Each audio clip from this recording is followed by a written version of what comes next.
Background ain't the greatest, but it's what we got. Let me just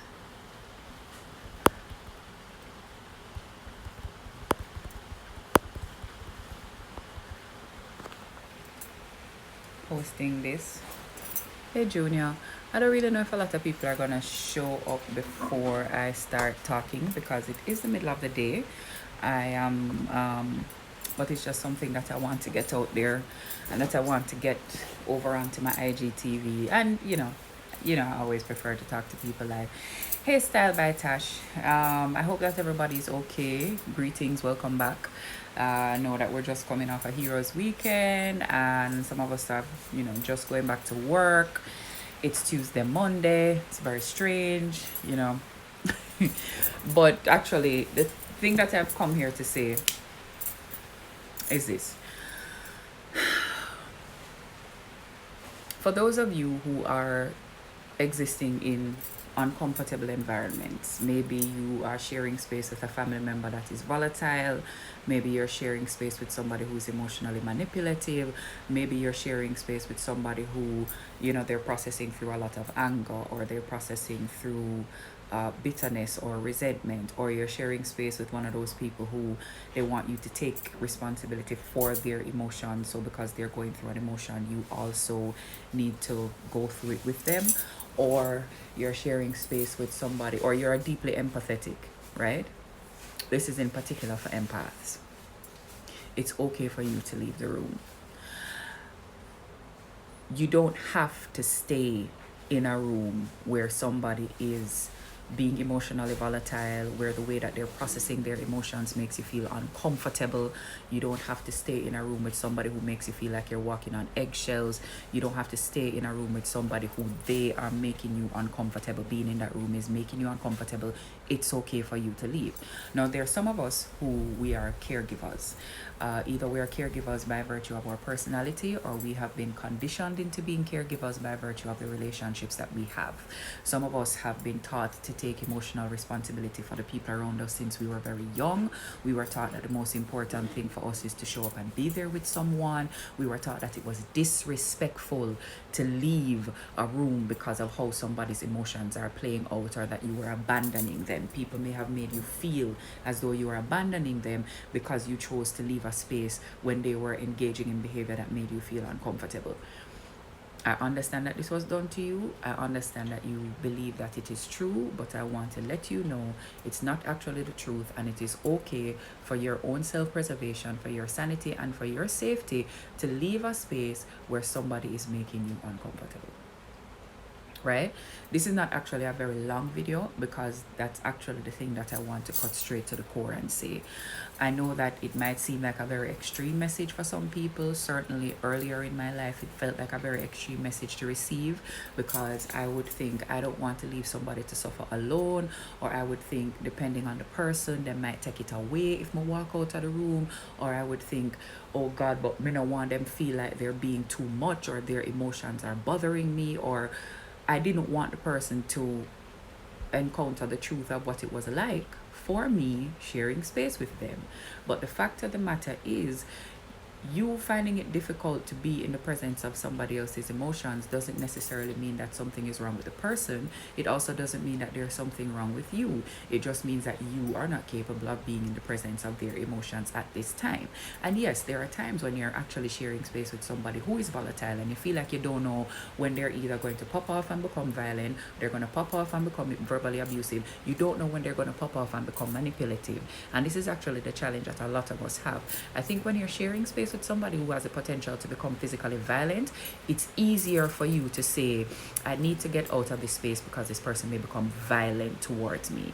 But when you're sharing space with somebody who the thing that you want to get away from is a possibility that they might manipulate you, it's much more difficult for you to articulate, because there's nothing tangible that you can point out as the reason you want to leave the room. But you in yourself know that you're sitting down in a room with this person, And there's just a part of you that feels like you're on edge, like you're on guard, you're waiting for the other shoe to fall. There's a part of you that feels like you just want this to hurry up and done, like you want them to say whatever it is that they have to say quickly so you can get out before the time where they start to manipulate you, looking for a particular emotional reaction for you. Like you really want to just take a very business approach with them, like you want to get over the business of whatever it is that you want them to have to do together and leave before they can engage in any more conversation with you, because you feel as though if you stay there long enough, somehow you're going to leave feeling like trash. Somehow you're going to leave feeling small. Somehow you're going to leave feeling inadequate. Somehow you're going to leave feeling like you did something wrong. Somehow you're going to leave feeling as though regardless of what was happening, it's your fault. Somehow some negative type of, heavy responsibility, sticky like cranny feeling thing, you're going to start feeling that, and you want to come out of the room with them, and that's because you are waiting on them to emotionally manipulate you. It's okay for you to leave the room, right? And why am I saying this? Now, it would be very easy for me to come here and say, if you are sharing space with somebody like that, then get out of the space. We're not always able to get completely out of the space. Sometimes we are in a situation where we're financially dependent on them. Sometimes we're in a situation where we're in a work relationship with them, and there's something about the job that's very important for us, so we're not able to leave the job because of them, and we can't get ourselves reassigned somewhere. Sometimes it's a family member that you are either emotionally you are physically responsible for, or you just choose to remain in a home space. So there are all of these different types of situations that are very complex, where you cannot physically leave the entire situation. So you have to figure out how you're going to survive inside of the situation. And that's why I'm not here today to just tell you, if somebody is doing this to you, then leave, because it's not always as simple as that. But I am telling you, it's okay for you to leave the room. It's okay for you to momentarily leave the physical space that you're sharing with that person, to remove the possibility of them doing emotional damage to you, or trying to manipulate you, or to just soothe yourself by taking yourself away from living with their volatility, right? A lot of us have to exist with people who are emotionally manipulative in various ways. In particular, I find a good amount of Caribbean people will tell you that with older women in their family, they live inside of this kind of strange situation where they know that the women love them, but they also feel like they manipulate them. There's a way that they just kind of it's like they want gratitude, or they want guilt. If they can't get gratitude, then what they need is for you to feel guilty, right? They want some type of thanks from you, and if they can't get the type of thanks that they want, then they make you feel bad. They make you feel that if you're not doing the thing, they've invested so much in you, and you're not turning out the way that they wanted you to turn out, and so every time they encounter you, they're going to make you feel bad about yourself because you haven't turned out the way that they want you to turn out. And we encounter this with our family members, right? And then there's some of us who are in just very complicated and sometimes toxic work relationships, where we have bosses that claim to be invested in us, but they also just make us feel tiny. Or we have bosses who you can tell they're unhappy in their work experience, and somehow they seem to want you to join them inside of a dissatisfied work experience, and now they make your life hell, right? And so it's okay for you to leave the room. You don't have to sit there with this fear, clench up your belly bottom, say something not gonna go left. You don't have to sit there because they're slamming the desk and they're so upset about their life. You don't have to sit there and provide comfort in that moment if it feels unsafe for you to do so. You don't have to sit there and allow them to manipulate you as a sign of respect to them. You do not have to let an elder emotionally manipulate you to show that you respect them as an elder. That's not your job. You don't have to do it. You don't have to do it. There are a lot of us who are afraid of being disrespectful to our elders, and so we will sit down inside of behavior that we know is problematic and that we know is damaging to us, because with an elder, sometimes you want to set a boundary, but you want it to be gentle because you understand why they are the way they are, and you want to show them the respect that they're due by virtue of being an elder. And it can sometimes feel that even trying to set that boundary is you passing your place. It's not. It's not, right? And your elder is on their own journey, and you are on your own journey, and they have their own pain that's causing them to act that way, and you can offer them compassion, and at the same time you have to offer compassion to yourself as you're moving through your own life. So before you get disrespectful to them, leave the room. Take a break, take some space, go and soothe yourself, go and attend to your own emotions, go and figure out your game plan. And when you are back to feeling whole and full, and you actually have something to offer to them, then show up if you choose to, and be present with them in that space. Leave the room. If you are in the kitchen and them come in with foolishness, lock off the stove and go up at your house, go sit down. Leave the space for a time. Give yourself a break. You don't have to sit down in a no space with nobody where they just make you feel like dirt all the time. You don't have to do it. Right? That's literally what I came here to say. Because I realize that a lot of people are dealing with this. Like, a lot of people are just dealing with consistently being in spaces with people who make them feel emotionally unsafe. And because it's emotional unsafety, you don't have the language to articulate it, or you feel like you're making it up in your head, or you feel like you're being sensitive. And especially because if you are around the type of people who are emotionally volatile in some way, they have probably done a good amount of work in convincing you that you are sensitive, so that they can justify their behavior to themselves, and so they can ignore the impact of their behavior on you, right? Or some of them are actually so caught up in their own behavior that they genuinely believe that it's okay. They can't even see the impact that it's having on you, because they're so caught up in what they're dealing with. Right? And this is a human condition. Sometimes we cannot see past the tip of our noses. We're very much concerned with ourselves. So you probably, you might be dealing with somebody who has spent a good amount of time conditioning you to believe that the emotional reactions you have to their emotional instability and volatility is you being difficult, you making a big deal, you being sensitive. Right? And so even as an adult, you have a difficult time taking your own word for it when your own self is saying to you, this is uncomfortable and I don't like it. Listen to yourself. And even if you are sensitive, it's okay to allow yourself to be that. Some of us have been conditioned into being these type of rock stones, so that the people around us did not at all have to take responsibility for how they were being. And in order to come back from being a rock stone, you might swing over and become sensitive. Anything is going to seem sensitive compared to the rock stone that you had to be to survive the conditions that you were living under. Leave the room. Leave the room. If you are in the presence of somebody and your belly bottom start to clench up and it is not a pleasant sexual feeling, leave the room. You're uncomfortable, you feel unsafe. If you're in the presence of somebody and your anxiety starts to flare, leave the room. If you're in the presence of somebody and your fight or flight reflex kicks in and you start to feel like you just want to run, or somehow you just feel aggravated, you feel like you are under threat, something about them is making you uncomfortable. Even if it is that the thing is being fabricated in your head somehow, you will not be able to sort it out. Standing in that space with them, leave the room.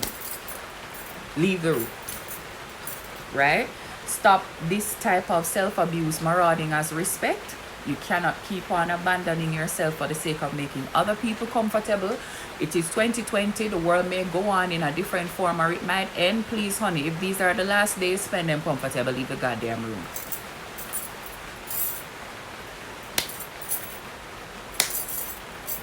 Survival guide. Right? Survival guide. Safety, exactly. Safety over politeness, Robin. Safety over politeness. I'm gonna have to put my emotional safety over your emotional comfort in this moment. Right? And it's okay. And if you have that type of relationship, you can come back and you can work it out with the person. You can explain to them where you're coming from and whatever, but attend to yourself in the moment. And I'm telling you, sometimes you make yourself feel stuck because you're down there fried chicken, or you're down there cooked tofu or whatever, and somebody walk in and now you feel like off the stove. Come out. You don't have to stay there. And sometimes it's like a whole conversation that has now happened around you, and you have now dragged into the conversation and feel like you have to stay there. You don't. You can exit the conversation. You can exit it. It's alright. Them are going to maybe say your hype and say you're no manners. It's alright. You can go. You're not no manners. It's fine. You're not no manners. It's alright. It's alright. You're not no manners. It's alright. Yeah, man. Because you can't keep on live for other people feel like you're the ideal, whatever you are. Man, woman, child, genderqueer, non-binary, he, she, they. Can't do it. Right? You can't keep doing it. It's not sustainable. You're already exhausted from it. Some want to have abs just because of the amount of time on the belly button clench up, because you're in an uncomfortable situation. I know so the abs them nice. But should you really be getting abs that way, go and do a sit up. There are other ways to come by abs. It's alright. Shanti can give you some. P90X is here for all of us. It's alright. Yeah? Yeah. So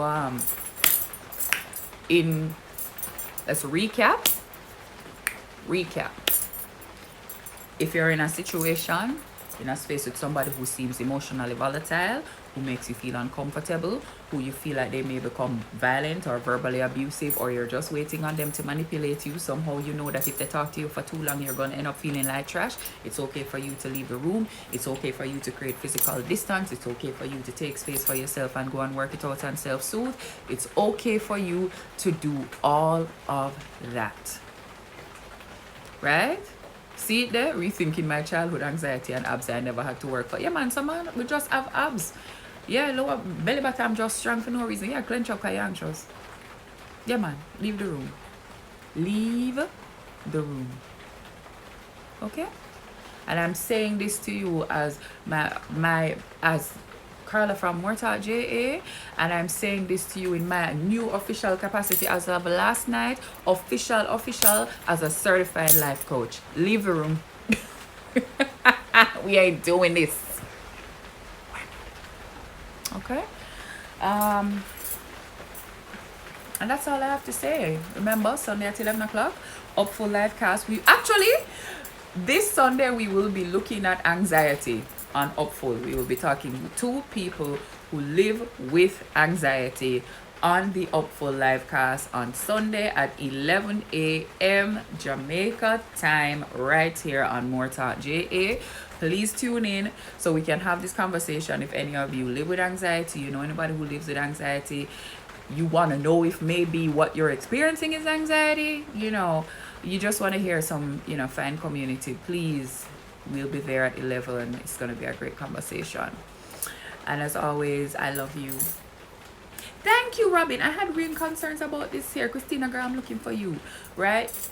I love you all. And yeah, I bought a pot for my plant, and I bought 2 panels of curtain in my room, and I feel great because I feel like my space is starting to reflect me and look more like me, which is something I never thought about before. And I feel like I'm expanding. So whatever is the thing that you need to bring into your space today so that it reflects you more, do that. Take up space. So when you leave that room and go to your room, it is a wonderful space for you to be in. Do that because you deserve nice things. All right, love, peace, and chicken grease. Be nice to each other, but most importantly, be nice to yourself. Bye.